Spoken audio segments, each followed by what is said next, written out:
Mais c'est la même chose que tes questions par rapport aux questions qui sont selon moi juridiques. C'est-à-dire qu'en fait, on se retrouve ici.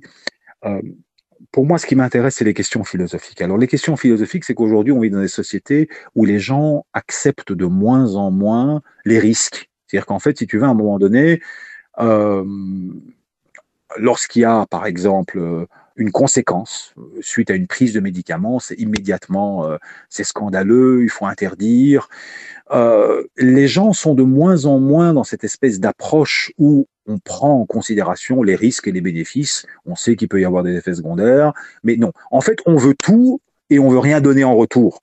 C'est-à-dire qu'en fait, si tu veux, on voudrait, si tu veux, par exemple, avoir des médicaments qui n'ait aucun effet secondaire et qui nous guérisse. Et s'il y en a un, bah demain, on doit avoir l'option d'aller attaquer le groupe pharmaceutique en justice. Alors, je ne dis pas que le groupe AstraZeneca est sans reproche, pas du tout. Je suis pas du tout un scientifique, je suis pas du tout un chercheur, je suis pas du tout quelqu'un, je suis pas du tout un infectiologue, donc je ne peux pas me permettre de me prononcer sur ce médicament bien précis.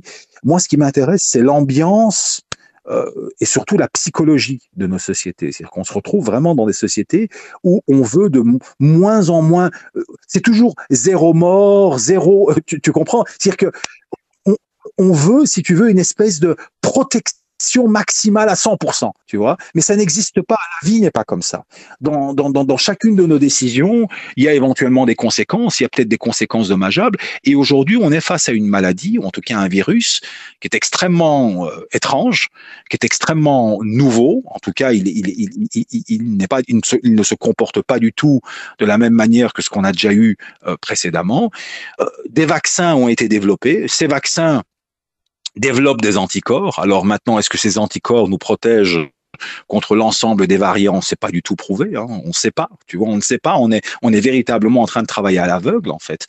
Et est-ce que le bénéfice de ces vaccins est plus grand que les éventuels effets secondaires?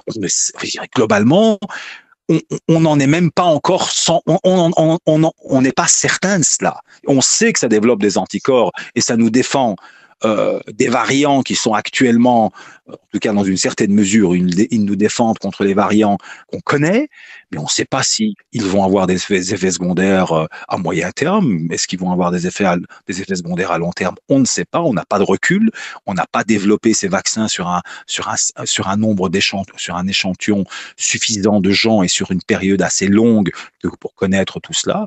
Et donc on travaille à l'aveugle en fait. Donc je peux difficilement me prononcer sur un médicament qui apparemment, je dis bien apparemment, a créé des thromboses et chez des jeunes, hein, c'est même pas chez des gens âgés. Donc il a créé des thromboses chez des gens âgés. En tout cas, ça c'est un effet secondaire qui semble quand même rare, mais qui est connu. Maintenant, est-ce qu'il protège contre les coronavirus? Mais ça, c'est pas à moi à le dire. Apparemment, contre ceux qu'on connaît, il monte les anticorps, mais est-ce qu'il protège contre les jeux? Je ne sais pas. En fait, ce qui moi m'intéresse, c'est véritablement cette idée du zéro risque. En fait, le zéro risque n'existe pas. Voilà. Même les autres médicaments, tu sais, le nombre de gens qui décèdent de la prise, enfin je sais pas comment on appelle ça en France, vous avez le Doliprane chez vous, c'est ça, le paracétamol par exemple, ou l'ibuprofène par exemple, l'ibuprofène entraîne énormément de morts par an. Tu sais, les gens qui prennent des antidouleurs et qui surdosent en fait se retrouvent avec des gros problèmes. Je veux dire que tout médicament entraîne des effets secondaires. Maintenant, là, c'est aux scientifiques, c'est aux scientifiques de calculer le risque-bénéfice. Toi et moi, à notre niveau, on ne sait pas. Et le problème, c'est que sur ces questions-là, il y a énormément d'enjeux. Il y a des enjeux financiers massifs. Il y a des enjeux financiers massifs. Quand je dis qu'il y a des enjeux financiers massifs, ça ne veut pas dire que je dis qu'il y a une théorie du complot. Je dis tout simplement que les enjeux financiers massifs sont à prendre en considération dans le calcul. On sait qu'il y a ça. Voilà. Et on sait que ces enjeux financiers massifs vont entraîner peut-être que certaines décisions iront dans un sens ou dans un autre. Maintenant, on est face à quelque chose qu'on ne connaît pas. On ne comprend pas ce virus. Ce virus, on découvre tous les jours des effets secondaires, on découvre des effets secondaires mais à long terme. Les gens qui l'ont attrapé ne guérissent pas vraiment, mais on ne comprend pas vraiment pourquoi. Donc on est face à quelque chose d'inconnu. Voilà, donc c'est très difficile de se prononcer. Moi, je peux difficilement, à mon niveau, à moi, me prononcer sur un vaccin tel que celui-là. Personnellement, si j'avais le choix, je ne prendrais pas celui-là. En tout cas, je prendrais les autres, ou en tout cas ceux qui n'ont pas montré autant d'effets secondaires, ou en tout cas qui n'ont pas montré ces thromboses. Et voilà, donc je pense qu'il y a aussi beaucoup d'idéologie sur ces questions. Lorsqu'on voit par exemple que le vaccin Sputnik, le vaccin russe, a une efficacité de 92%, 90 à 92% selon l'étude de Lancet, ben, je trouve ça quand même assez extraordinaire que certains politiciens en Europe soient réticents et disent qu'on n'a pas besoin de ce vaccin, par exemple, alors que c'est un vaccin de l'ancienne génération. C'est pas un vaccin, c'est pas un vaccin comme le Pfizer ou le Moderna. Euh, et donc, il y a encore une fois de l'intégration de l'élément idéologique ici. Comme c'est un vaccin russe, ou demain le vaccin chinois, ben on ne doit pas les accepter.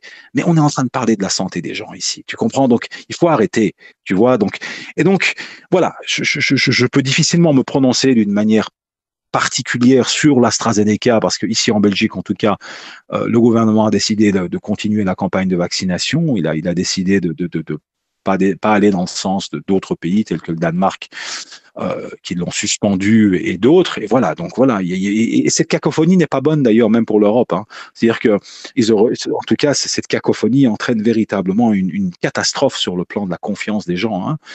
Euh, et ce qui est assez étonnant, c'est qu'on ne prenne pas assez en considération cette espèce de malgouvernance.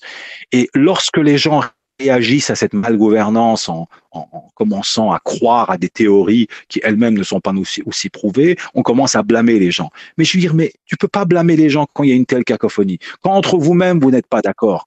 Quand entre vous-même, certains disent il faut suspendre la vaccination, et qu'un autre gouvernement dit non, non, il faut vacciner, et ceux qui se font pas vacciner sont des criminels presque. Tu vois, je veux dire, c'est pas possible. Si tu veux, il y a très peu de remise en question des gouvernants par rapport à leur propre mauvaise gestion des choses. Et donc, inévitablement, blâmer comme ça à chaque fois les populations pour réagir à cette malgouvernance, c'est aussi un peu trop facile, voilà.